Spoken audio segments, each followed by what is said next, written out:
Okay, Shalom, giving all praises to Yahweh, Bahashem, Yahweh Shah, Bahashem, Rakak Wadash, double honors to the apostles, the bishops, and the elders of Great Millstone, and salutation you Akim out there that push this word in truth and in sincerity. This is a tragic story of the demise of an 11-year-old kid in which I knew one of his family members, and she was devastated this happened. This happened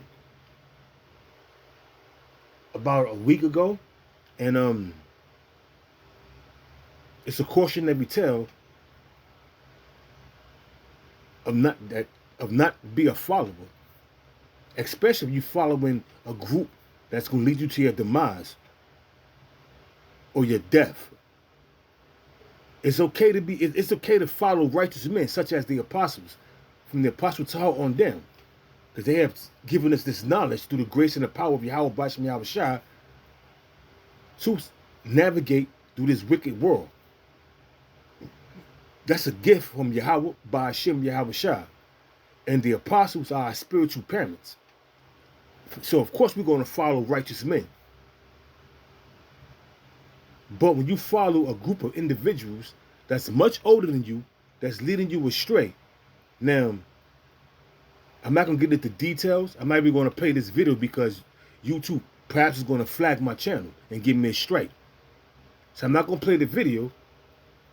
But as you can read, breaking news. 11-year-old dies in Brooklyn subway surfing incident. So now, this surfing thing came about in like the mid 2000s. I'm gonna say like 2009, 2010, where you started seeing guys climbing on the top of subways and dancing and being a buffoon and a clown while the subway is moving perhaps 30, 40 miles per hour. It has been countless tragedies upon tragedies, how people fell off that train or got hit by a bridge, or some things that they have not seen because they too busy clowning around, and they get knocked off the subway, or sometimes they just slip and fall to their death because you can't do it in the tunnels. You have to be on the elevator outside to do it. In this particular case, this female that I know, that 11-year-old kid happened to be her nephew, and she was devastated. That's all I'm going to bring out. That's all I'm going to, because I'm not going to get too much into details, because that's somebody's personal tragedy that they're going through. And ultimately, that was the Lord Yahweh. Why Yahweh Shah put the spirit on that little boy to surf, following a bunch of teenagers older than him, 17, 18-year-old, that's out there cutting class. And you should have been in school at 11. You should have been, this dude was still in elementary school, but he had to cut in class surfing on a train, the G train, from Brooklyn to Queens. His ass should have been in school, but a man's goings are of the Lord. Instead of him going to school, the Most High directed his steps to go follow these different degenerate gremlins that led to his demise. You on the train, and you're going to climb up on the roof of the train and surf, but the Lord put that spirit on him to do so, because that was his judgment. And you got to understand this. The Lord judged him because he wasn't innocent. Maybe he did something in his previous life, because you become a man at the age of 12. You held accountable at the age of 12. This dude was 11 years old. So perhaps he did something in his previous life. Like I said, I'm not going to play the video because YouTube have a habit of flagging people's channels if it's a minor. So I'm just going to bring it up and talk about it and bring out a few scriptures to close out the lesson. But you got to understand this. He wasn't innocent. I can prove it. This is Job chapter 4, verse 7. Remember, I pray thee, whoever perished being innocent, or where were the righteous cut off, even as I have seen. They that plow iniquity and sow wickedness reap the same. Let's read it again so it sink in, because this little kid was not innocent. You are held accountable for all your actions at the age of 12, because that's when you become a grown man. That's when you become a man. But in this case, what did he do in his previous life? Where the Lord judged him in such manner. But that was a horrible, brutal death that he suffered. Falling from a moving train. It is what it is. It is what it is, man. Once again, this is Job chapter 4, verse 7. Remember, I pray thee, whoever perished being innocent? Nobody. If the Lord sanctions your death, that means you did something in this that was worthy of death, and either in this life or in your previous life. He's too young to do something in this life, so maybe it was his previous life or the life before that. Nevertheless, the Lord had it out for him. It says, or where were the righteous cut off? Even as I have seen, they that plow iniquity, sin upon sin, and sow wickedness, reap the same. By the blast of Yahweh, they perish.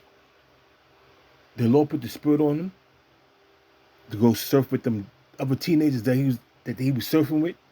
And some of the teenagers, they have these selfies, they be having their phones out, filming everything, like as if that's something to do. And then they post it on their social media account for likes. But that's a very dangerous thing you are doing. Throughout the years, countless females and males died from doing that. But yet, they still doing it. Like as if it's something to get into. Tempting the Lord. Perhaps you may lose your life behind a stunt that's meaningless. Behind a stunt that not only is going to affect you, but your family. I'm not making fun, I'm not poking fun, because it's a tragedy. But certain things you do, you bring calamities upon yourself. It's self-inflicted. So it reads, by the blast of Yahweh they perish, and by the breath of his nostrils are they consumed. You can't tempt the Lord, man, and expect nothing to happen. You may have gotten away with it. I guarantee that was his first rodeo. Him surfing the trains. But maybe perhaps it was. Who knows? These cats nowadays, man, these young cats nowadays, man, they do all kind of wicked shit, man. Just because you're young, there's no excuse for you to do certain things. Of course, we all did things when we was young. Daredevil things.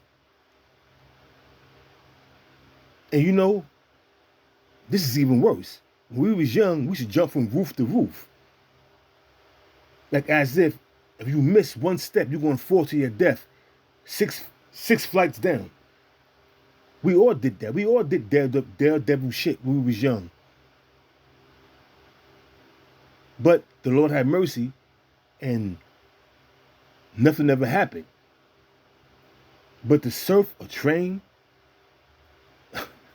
it's kind of crazy, man. It's kind of crazy, And the Lord did that to him, man. It's further proof. This is 2 Samuel chapter 2. 1 Samuel chapter 2, verse 1. No, it's like verse 2, verse 6. The Lord killeth. Let's read it. Let me just announce the scripture. 1 Samuel chapter 2, verse 1. Matter of fact, I'm gonna go straight to the point. The Lord killeth and maketh alive. He bring down to the grave and bringeth up. You hear that? Did you hear that? 1 Samuel chapter 2, verse 6. The Lord killeth and maketh alive. He bring down to the grave and bringeth up. The Lord did that to him. The Lord put the spirit on him while he was sleeping. He sealed his instructions. He sealed his instructions to do what he did. And the Lord deleted him. Now your family's in grief. You in the spirit world in your right mind. No more pain. No more anything. But he didn't really experience much. He was 11 years old. His family was taking care of him. But what he did experience was falling to his death. Because he was following the wrong crowd and subway surfacing. Who would do that? Who would surf on the top of a moving subway except a bugged out ninja? 1 Samuel chapter 2 verse 6, the Lord killeth and maketh alive, he bring down to the grave and he bringeth up. Bottom line, the Lord did that to him. The Lord deleted him. For reasons I can't tell you. But the Lord knows why he deleted him. You were held accountable when you become 12 years old, and that's the age of a man, biblically. He was 11. He didn't even make it. But he got deleted. If the Lord got it out for you, that's it, man. There's nothing you can do. There's nothing you can say. You're just going to be deleted. It's a fearful thing to fall into the hands of the living power, Yahweh, Bahashem Yahweh Shah. And you got this guy following the wrong crew, 16, 17, 18, subway service, and that probably put that shit in your mind to do so. Ultimately, it was the Lord. You are known by the company you keep. You should have been in school. But instead, you was cutting school at the age of 11, hanging out with guys that's much older than you, that was leading you astray, and now you're dead. And this is real tragic. Like I said, I'm not poking fun. I'm not ridiculing the little guy, but he should have taken his ass to school. But now he's in a mall, waiting to be embalmed and put in the ground. Meanwhile, his soul is in the spirit world, and everybody around him are mourning. Deuteronomy chapter 32, verse 39. See now that I, even I am he, and there's no God with me. I kill and I make alive. I wound and I heal. Neither is there any that can deliver out of my hand. Once you come into the crosshairs of Yahweh, Bahashem Yahweh Shah, that's it, man. Once the Lord sanctions your death, there's nothing anybody could do that could deliver you out of the Lord's hand. Nothing. And like I said, it's a tragedy, but when you're dealing on a carnal level, when you start thinking carnally, you say it was a tragedy, it should have never happened.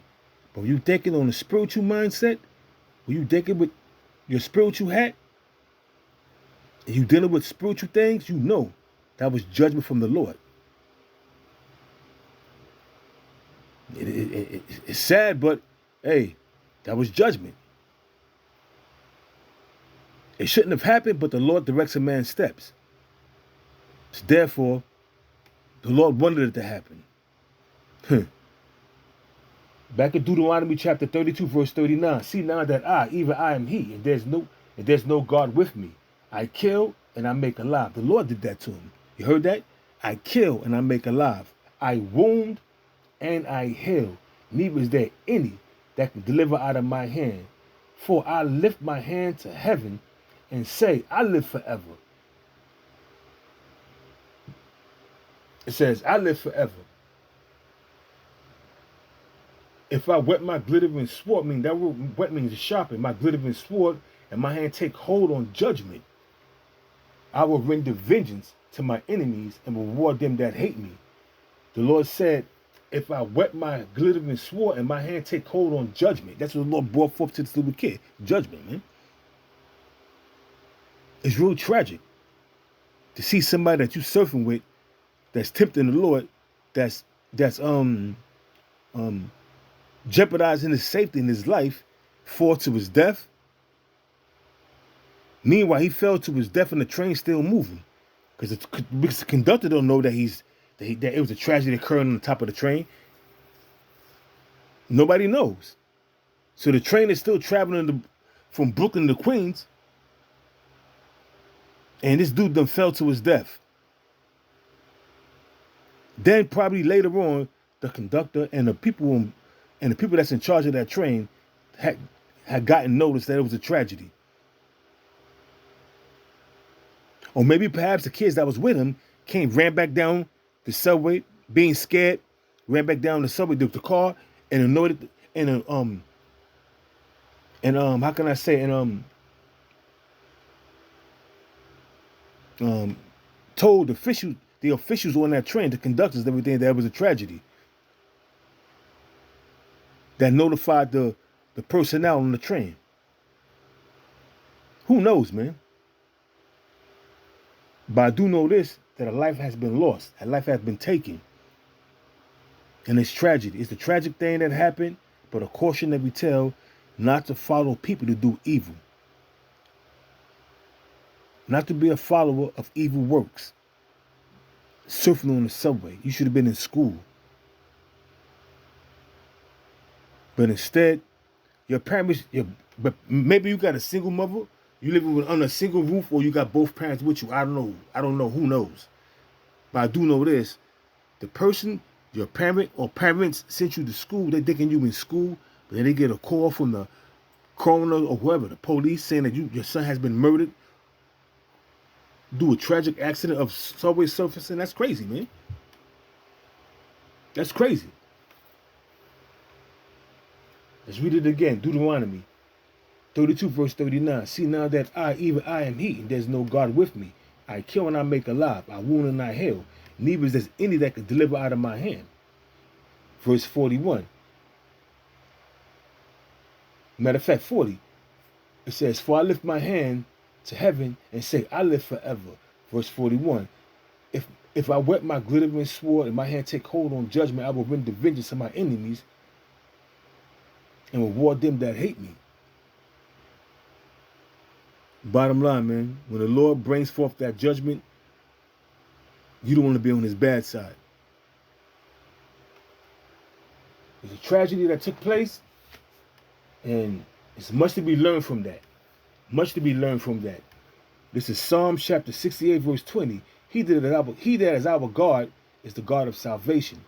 And unto God the Lord belongs the issues of death. Let's read that again. Psalm 68, verse 20. He that is our God is the God of salvation. Yahweh is his name.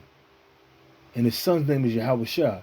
And unto God, the Lord, belongeth the issues from death. Bottom line, the Lord did that to this kid, man. It's crazy, man. But once again, no one can deliver you out of the Lord's hand once the Lord sanctions your death. That's it, man. This is Isaiah 43, verse 13. And it reads, yea, before the day was, I am he. And there is none that can deliver out of my hand. I will work a work. Who shall let it? That shit that's heavy right there, man. No one can deliver you out of the Lord's hand, man. It's a fearful thing to fall into the hands of the living power. Because the Lord will fuck you up.